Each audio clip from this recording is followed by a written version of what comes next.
여러분 안녕하십니까? 광주 MBC 뉴스투데이 시작합니다. 먼저 오늘의 주요 뉴스입니다. 박민식 국가보훈부 장관이 정율성 선생의 이념 문제를 거론하며 광주시의 정율성 기념사업 중단을 요구했습니다. 강기정 시장은 박 장관의 요구를 거부하고 사업을 계속하겠다며 적대의 정치가 아닌 우정의 정치를 하자고 말했습니다. 광주 전남 거리 곳곳에 붙어있는 현수막 때문에 민원이 급증하고 있습니다. 조례로 통제하려고 해도 상위법과 충돌해 규제하기가 쉽지 않습니다. 관련 내용 현장 취재했습니다. 정부가 강제동원 피해자들에 대한 공탁 신청 불수리 결정에 이의 신청을 제기했지만 광주지법에 이어 수원지법, 전주지법에서도 잇따라 피해자들의 손을 들어주고 있습니다. 일본 정부가 내일부터 후쿠시마 원자력 발전소 오염수를 방류하겠다고 발표한 데 대해 광주 전남 각계에서 규탄이 잇따르고 있습니다. 때 아닌 정율성 논란이 뜨겁습니다. 광주에 올 연말 정율성 역사공원이 완공될 예정인데요. 국가보훈부 박민식 장관이 정율성이 북한군과 중공군을 위로한 사람이라며 광주시의 사업 중단을 요구하고 나섰기 때문입니다. 이에 강기정 시장은 광주는 정율성 선생을 광주의 역사문화자원으로 발굴하고 투자할 것이라며 박 장관의 요구를 거부했습니다. 보도에 주현정 기자입니다. 광주 출신으로 항일투쟁에 헌신했던 천재 음악가였지만 중국, 특히 북한에서의 활동 전력 탓에 국내에서는 이념 논란의 중심이 되곤 했던 정율성 선생. 고향에서도 한동안 외면받았지만 2000년대 중반 선생의 업적이 재평가되며 다양한 기념사업이 이어지고 있습니다. 광주 동구 불로동 정율성 역사공원이 대표적입니다. 정율성의 삶과 음악 세계를 기리는 광장 등 880여 제곱미터를 조성하는 데 48억 원의 시비가 투입됐습니다. 정율성 역사공원 조성 현장입니다. 연말이면 완공 예정인데 국가보훈부 장관의 철회 요청에 다시 뜨거운 감자로 떠올랐습니다. 박민식 국가보훈부 장관이 자신의 페이스북에 장문의 글을 남겼습니다. 중국의 애국가격인 인민해방군 행진곡을 작곡한 인물이자 해방 후 북한에서도 활동하는 등 중국과 북한의 영웅으로 불리는 정율성을 기리는 사업은 자유민주주의 대한민국을 무너뜨리는 일이며 5.18 민주주의 투사를 욕보이는 것이라고 지적했습니다. 박 장관은 김일성도 항일운동을 했으니 기념공원을 짓겠다는 것과 무엇이 다르냐며 광주시 재정이 쓰인다고는 하지만 결국 국민의 혈세가 아닌가라며 전면 철회되지 않으면 엄격히 대응하겠다고도 예고했습니다. 강기정 광주시장은 즉각 반박에 나섰습니다. 강 시장은 자신의 SNS에 광주는 정일성 역사공원에 투자합니다라며 박민식 장관의 사업 중단 요구를 거부했습니다. 강 시장은 정율성의 뛰어난 음악가로서의 업적은 수많은 중국인 관광객을 광주로 이끌고 있다며 광주는 정 선생의 역사문화자원을 더 발굴하고 투자할 것이라고 밝혔습니다. 그러면서 정율성은 항일운동 집안에서 태어났지만 독립을 위해 중국으로 건너가 활동하다 중국인으로 생을 마감한 시대의 아픔이라고 덧붙였습니다. 또 나와 다른 모두의 등을 돌리는 적대의 정치는 이제 그만하고 우정의 정치를 시작하자고도 말했습니다. 정율성 기념사업에 대한 보훈부 장관의 때 아닌 문제 제기가 중국에 맞선 한미일 공조와 무관치 않다는 해석도 나오는 가운데 정율성의 행적과 이념을 둘러싼 논란은 당분간 거세질 것으로 보입니다. MBC 뉴스 주현정입니다. 일본 정부가 내일부터 후쿠시마 원자력 발전소 오염수를 방류하겠다고 발표한 데 대해 광주 전남 각계에서 규탄의 목소리가 잇따랐습니다. 더불어민주당과 정의당, 광주시 전남도당은 각각 항의 성명을 발표하고 대한민국 국민의 생명과 안전보다 일본의 눈치만 보는 윤석열 대통령을 규탄한다고 꼬집었습니다. 광주 환경운동연합 등 지역 시민단체들도 5.18 민주광장에서 기자회견을 열고 정부는 일본을 옹호하는 일체의 행위를 중단하는 것은 물론 일본을 국제해양재판소에 제소하라고 촉구했습니다. 절기처서인 오늘 많은 비가 예상되면서 폭염특보는 모두 해제됐지만 대신 호우특보가 내려졌습니다. 신안과 진도에는 호우경보가 발효 중이고요. 그 밖에 서해안 지역을 중심으로 호우주의보가 발효 중입니다. 남해안 지역을 중심으로도 많은 비가 예상되면서 호우예비특보가 발표됐습니다. 현재 나골도 지역에서는 150mm가 넘는 비를 기록하고 있는 상황이고요. 지난 밤사이 진도 상조도 지역에서는 시간당 강수량 50mm 안팎을 기록하기도 했습니다. 현재 레이더 영상 보시면 강하게 형성된 비구름대가 서해상에서 점차 다가오고 있는 모습 확인할 수 있습니다. 모레 오전까지 비가 내릴 것으로 예상되는데요. 우선 오늘과 내일 예상되는 비의 양은 광주와 전남의 최고 120mm, 해안과 지리산 부근은 150mm 이상입니다. 곳에 따라 시간당 30에서 60mm 안팎의 매우 세찬 비가 쏟아질 수 있어서 각별한 주의가 필요합니다. 더위는 한풀 꺾이겠습니다. 오늘 광주의 한낮 기온은 30도 안팎으로 어제보다 2, 3도가량 낮은 기온 예상됩니다. 날씨 정보였습니다.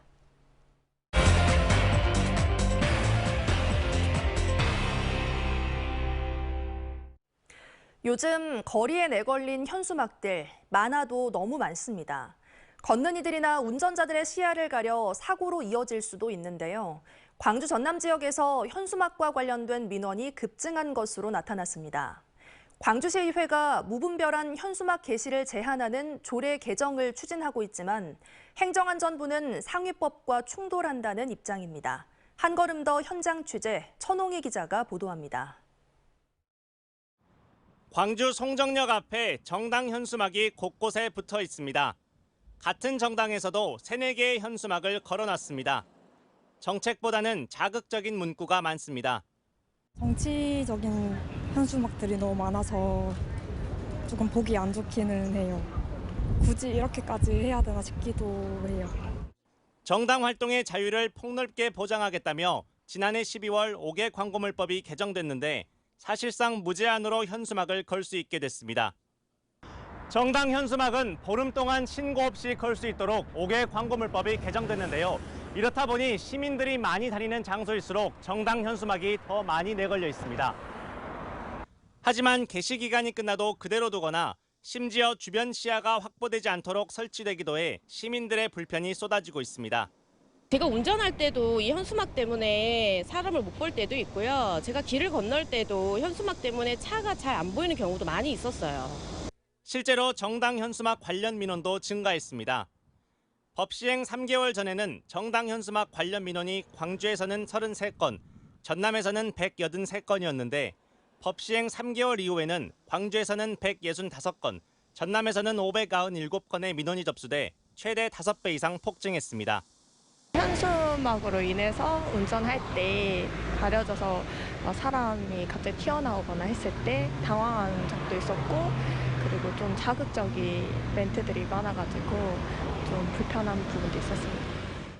시민들의 불편과 민원이 잇따르자 광주시의회가 이를 제지할 수 있는 조례 개정에 나섰습니다. 횡단보도와 버스 정류장 30m 이내에는 현수막을 설치하지 못하도록 하고 동별로도 4개 이하만 설치가 가능하도록 했습니다. 또 5.18 폄훼 내용을 담은 현수막을 금지했고 때에 따라서는 현수막 제거도 가능하게 했습니다. 현수막 난립으로 인해서 보행하다가 사고가 나는 경우도 증가했고요. 안전을 위협당하고 있다면 지방정부, 지방의회 차원에서 솔선수범해서 그걸 적극적으로 대응하는 것이. 하지만 행정안전부는 이 조례가 상위법인 5개 광고물법과 충돌할 소지가 있고 조례 개정을 추진한 인천과 추진 중인 서울, 부산보다도 규제 내용이 더 많아 난색을 드러내고 있습니다. 광주시 조례도 인천보다 오히려 좀 더 센 내용이거든요. 규제를 많이 담고 있어서 상위법에서 그걸 위임하고 있지 않은데 조례안 결정이 되면 제2요구를 할 거고요. 현수막 갈등과 불편 때문에 상위법 개정이 다시 논의되고 있지만 그 전까지는 현재와 같은 갈등과 불편을 감수할 수밖에 없을 것으로 보입니다. MBC 뉴스 천홍입니다. 정부가 일제 강제동원 피해자들에 대한 공탁 신청 불수리 결정에 이의 신청을 제기했지만 법원이 잇따라 기각 결정을 내리면서 피해자들의 손을 들어주고 있습니다. 수원지법 오대훈 판사는 일제강제동원 피해자 지원재단이 고 박혜옥 할머니 등 유족들에게는 2건의 공탁 불수리 결정에 대한 이의 신청을 모두 기각했습니다. 앞서 전주지법과 광주지법도 정부의 제3자 변제 공탁 불수리 이의 신청을 기각한 바 있습니다. 일제강제동원 시민모임은 윤석열 정부의 불이한 시도를 법원이 잇따라 기각 결정으로 산산조각 내고 있다며 사법부의 결정을 환영했습니다. 가상화폐 사기 사건으로 수사를 받고 있는 사기범들에게 뒷돈을 받아챙긴 혐의로 브로커들이 재판에 넘겨졌습니다. 광주지검 반부패 강력수사부는 수사당국 인사들과 인맥을 내세워 가상화폐 사기 범죄에 연루된 관계자들에게 억대의 돈을 받아 챙긴 혐의로 브로커 2명을 재판에 넘겼습니다. 검찰은 이들이 받은 금품이 수사 로비에 실제로 사용됐을 가능성을 열어두고 관련 수사를 이어나갈 방침입니다.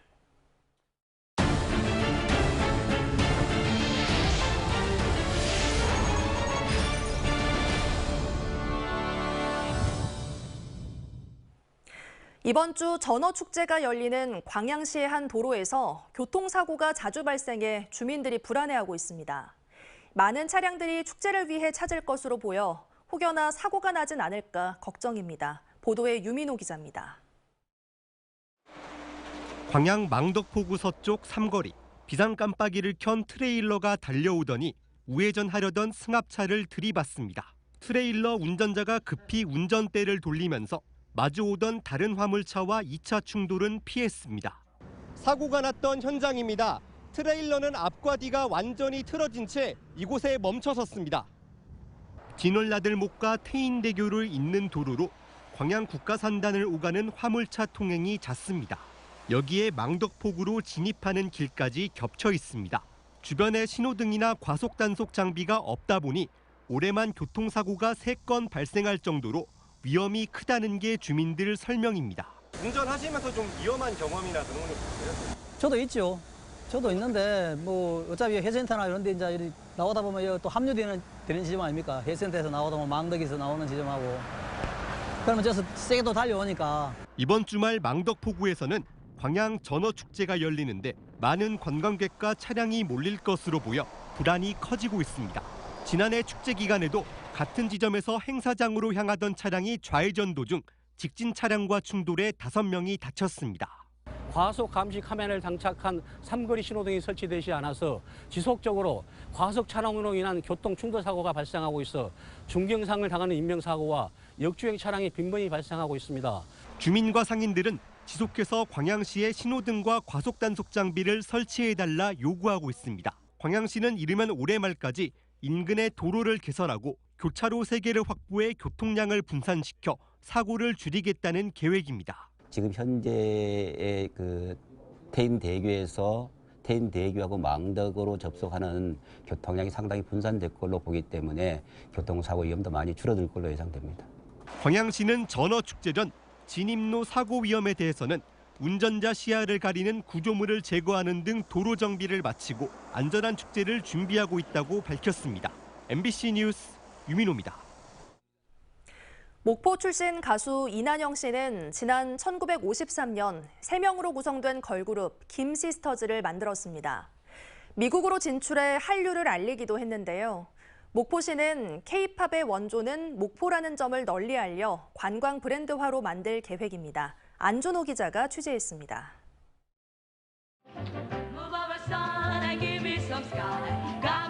머리를 올려 묶은 3명의 여성이 흥겨운 스윙 재즈 리듬에 맞춰 노래합니다. 목포시 출신 가수 이난영 씨의 2딸과 조카로 결성돼 1953년 데뷔한 3인조 걸그룹 김시스터즈입니다. 김시스터즈는 1959년 동양에서 온 마녀들로 불리며 아시아 최초로 미국에 진출해 인기를 끌기도 했습니다. 한류의 힘을 처음으로 세계에 알린 김시스터즈. 목포시는 김시스터즈의 탄생의 근원으로 평가받고 있습니다. 오늘날 K-팝 한류 열풍에 초석을 다진 셈입니다. 오늘날 K-팝 스타들이 미국에 진출하고 해외에 진출하는 데 있어서 가장 먼저 미국에 진출했던 첫 번째 걸그룹이라는 것만으로도 굉장히 중요한 의미가 있고요. 지난 2020년 목포에는 이난영과 김시스터즈 전시관도 개관했습니다. 음악사적으로 목포는 새로운 글로벌 방향을 모색할 시점. 이런 가운데 K-팝 원조 목포라는 브랜드 콘텐츠를 모색하기 위한 포럼도 열려 다양한 의견이 제시됐습니다. 원초적으로 K-팝의 원조는 목포다라는 콘텐츠를 만드는 것이 저희들이 해야 할 일입니다.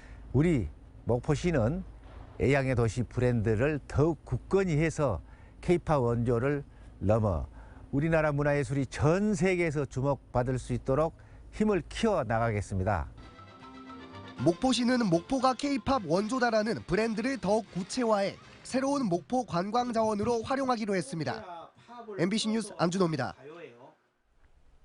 정부가 쌀 생산량 감소를 위해 독려한 논콩이 고사하거나 생육부진으로 수확을 기대하기 어려워지면서 농민들이 논콩 갈아엎기로 항의하고 있습니다.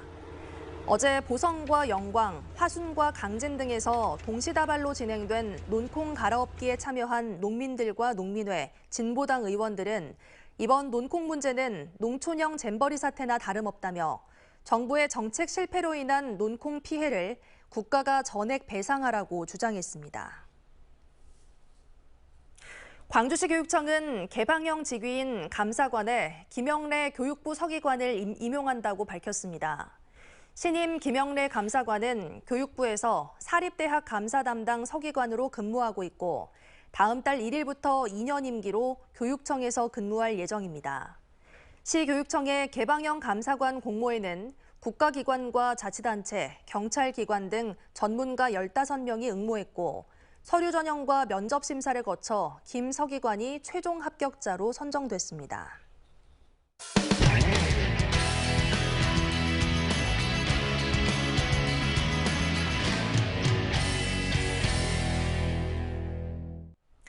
일본 후쿠시마 원전 오염수 방류가 곧 시작됩니다. 지금까지 부산시는 이에 대해 어떤 명확한 목소리도 내지 않고 있는데요. 세계 최대 원전 밀집 지역이 포함돼 있는 부산의 역대 시장들은 원전, 방사능과 관련된 안전 이슈에 대해 어떤 입장을 밝혔었는지 짚어봤습니다. 부산문화방송 류재민 기자입니다. 지난 2012년 고리원전 1호기에서 발생한 대정전. 12분간 전력 공급이 완전히 끊기면서 원자로 온도가 무려 20도 넘게 올라가 자칫 일본 후쿠시마 원전 참사를 재현할 뻔했습니다. 넉 달 뒤 국제원자력기구는 고리 1호기 안전에 문제가 없다고 결론 내렸는데 곧바로 다음 날 부산시가 입장을 밝혔습니다. 구체적인 점검 내용과 결과 설명이 부족하여 안전이 확보되었다고 인정하기 어렵고 시민들이 충분히 신뢰하고 안심할 수 있는 수준이 되지 못하였다. 당시는 원전 발전 비중을 59%까지 높이겠다며 친원전 정책을 천명한 이명박 정부였습니다. 기름 한 방울 나지 않는 우리나라에서 원자력 발전은 선택이 아니라 필수라고 할 수도 있습니다. 당시 정부는 고리 1호기의 두 번째 연장 가동을 검토하고 있었습니다. 여당 소속이던 당시 허남식 시장은 이 계획에 반발했습니다. 시민이 확신할 수 있는 그런 완벽한 안전이 전제되지 않고서는 재연장은 해서는 안 된다고 생각합니다. 부산시장의 이런 입장은 기존 원전의 계속 가동 기조를 이어가던 박근혜 정부 때도 마찬가지였습니다. 서병수 당시 부산시장은 정부의 고리 1호기 영구 정지를 주장했습니다. 부산 시민의 안전을 최우선으로 생각하기 때문에 설사 그것이 우리 부산시의 권한과 책임하고 거리가 있다고 하더라도 단호하게 정부를 상대로 해서.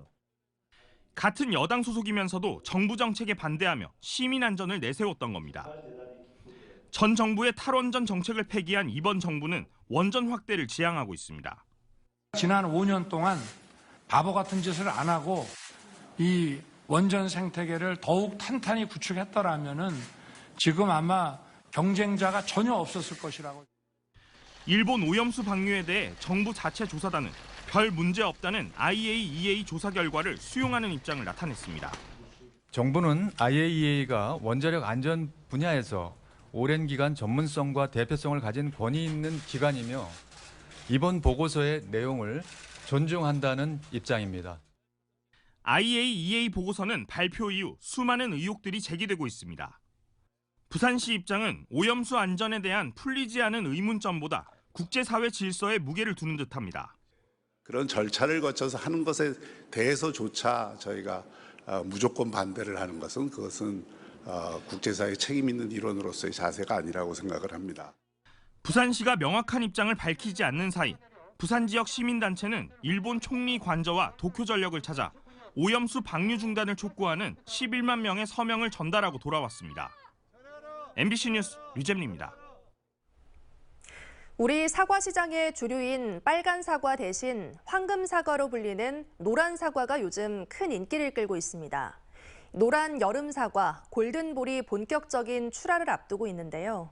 맛뿐만 아니라 색을 내는 데 드는 일손도 절감돼 농가에 큰 보탬이 되고 있습니다. 안동문화방송 김건엽 기자가 보도합니다. 뜨거운 햇살 아래 여름 사과 수확이 시작됐습니다. 흔히 아는 초록색 여름 사과가 아니라 노란색 사과입니다. 8월 중순 이맘때 수확하는 신품종 골든볼입니다. 새콤달콤한 맛이 진한 것이 특징인데 과육도 단단해 여름 사과의 약점인 저장성 문제도 해결됐습니다. 아삭아삭하고 과즙도 많았고 그리고 가을에 먹는 사과처럼 단맛도 강해서 좋았어요. 그리고 색깔도 예쁘고. 빨간 사과를 만들기 위해 햇빛이 골고루 닿도록 일손을 들여야 하는 수고를 하지 않아도 돼 농가들도 반기고 있습니다.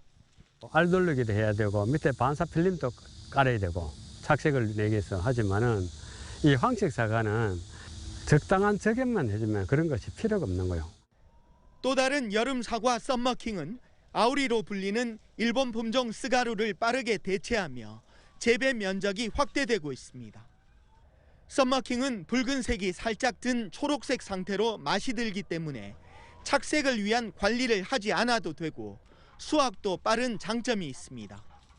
기후변화로 인해서 기온 상승이 되면 착색 불량 등의 문제가 발생할 수 있는데 이렇게 착색 관리가 어려운 지역에 골든볼과 같이 노란색 품종이나 착색이 되지 않는 초록색 품종을 중점적으로 보급할 계획입니다.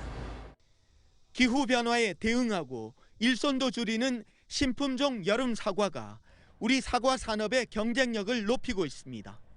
MBC 뉴스 김건엽입니다. 광주시 교육청은 내년도 대학 수학능력시험 원서 접수를 교육청과 각 고등학교, 특수학교에서 실시한다고 밝혔습니다. 접수 기간은 내일부터 다음 달 8일까지로 광주 지역 고3 재학생과 졸업생은 재학 중이거나 출신 학교에서 다른 지역 고교 졸업자나 검정고시 수험생의 경우 시교육청에서 접수할 수 있습니다. 대입 수능 원서 접수는 지원자 본인이 직접 접수해야 하고 대리 접수는 장애인과 수영자, 군 복무자 또는 해외 거주자로 제한됩니다. 올해 수능 시험일은 오는 11월 16일입니다. 오늘 오후 2시부터 20분간 전국 동시 공습 대비 민방위 훈련이 실시됩니다. 이번 훈련은 6년 만에 재개되고 훈련이 진행되는 동안 동부소방서에서 전일빌딩, 서부소방서에서 화정역 사거리, 송원대에서 무등시장 사거리, 광암 고가차도에서 우남시장, 월곡시장에서 산정공원로 구간에서는 차량 통행이 일시 통제됩니다. 절기 처서인 오늘 많은 비가 예상되면서 폭염특보는 해제됐지만 대신 호우특보가 내려졌습니다. 전남 신안과 진도에서는 호우경보가 발효 중이고요. 그 밖에 서해안 지역을 중심으로는 호우주의보가 발효 중입니다. 남해안 지역을 중심으로도 많은 비가 예상되면서 호우예비특보가 발표됐습니다. 현재까지 영광 나월도 지역에서는 이미 150mm가 넘는 매우 많은 비가 내렸고요. 지난 밤사이 진도 상조도 지역에서도 시간당 50mm 안팎의 매우 강한 비가 쏟아지기도 했습니다. 현재 레이더 영상 보시면 강하게 발달한 비구름대가 서해상에서 점차 다가오고 있는 모습 확인할 수 있습니다. 금요일인 모레 오전까지 비가 오락가락 이어질 것으로 예상되는데요. 우선 오늘과 내일 예상되는 비의 양은 광주와 전남에 최고 120mm, 전남 해안과 지리산을 중심으로는 150mm 이상으로 예상되고 있습니다. 곳에 따라서는 시간당 30에서 60mm 안팎의 매우 강한 비가 쏟아질 수 있어서 각별한 주의가 필요하겠습니다. 특보 수준의 더위는 한풀 꺾이겠습니다. 광주의 현재 기온 25도 안팎으로 밤사이 열대야는 지속됐는데요. 한낮 기온은 30도 안팎으로 어제보다 2, 3도가량 낮은 기온 보이겠습니다. 대부분 지역의 한낮 기온이 30도 안팎으로 예상됩니다. 순천의 낮 기온도 31도 예상됩니다. 바다의 물결은 전해상에서 최고 2m 안팎으로 일겠습니다. 모레인 금요일까지 비가 내리는 가운데 한낮 기온도 30도를 웃돌겠습니다. 날씨 정보였습니다. 뉴스 마칩니다. 시청해주신 여러분 고맙습니다. 언제 어디서나 내 손 안의 뉴스. 광주 MBC 뉴스 유튜브 구독으로 함께하세요.